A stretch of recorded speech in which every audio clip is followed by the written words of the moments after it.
Oke, di video kali ini gue akan bahas ya, ini gue bakal bahas sesuatu yang berbeda, yaitu pelajaran-pelajaran termahal gue di tahun 2025. Jadi gue ada kumpulin ya 11 poin di sini yang gue pengen bahas ke kalian. Sebenarnya hal kayak gini tuh suka gue bikin untuk diri gue sendiri ya. Jadi gue tuh paling hobi yang namanya nulis notes ke diri gue sendiri. Kalau zaman dulu tuh gue pakai buku, biasanya suka gue tulis ya antara mimpi gue, strategi gue. Cuman zaman berubah, jadi gue di HP gue biasanya gue selalu tulis tuh di notesnya. Setiap hari itu biasanya gue ada pembelajaran ya tentang diri gue sendiri, tentang strategi investasi gue, tentang apa yang gue pelajarin. Kan gue suka belajar ya.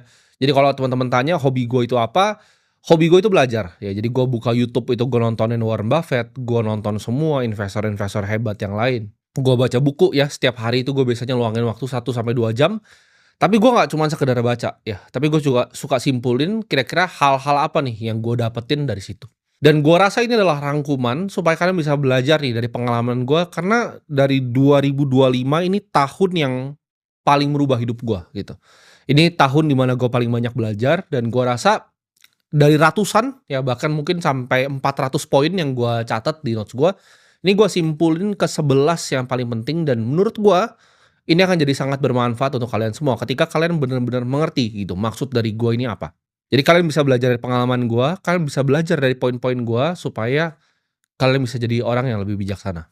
Pelajaran pertama ya yang gue pengen share ini mahal di hidup gua, karena gua belajarnya sangat-sangat lama, bahkan gua nggak pernah bener-bener mengerti sampai tahun 2025, yaitu untuk keep things simple, ya.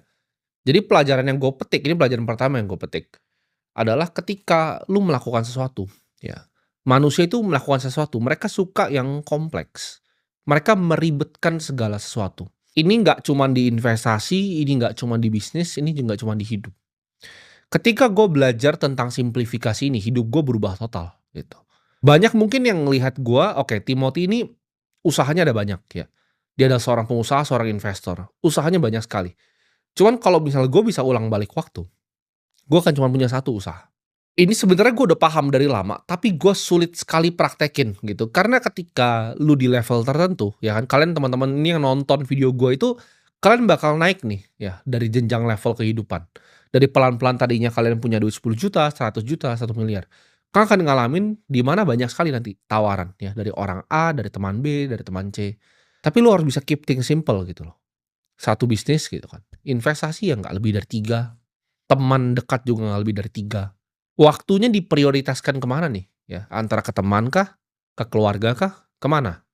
Kadang kita tuh nggak perlu bikin banyak sekali keputusan ya dalam 1 tahun.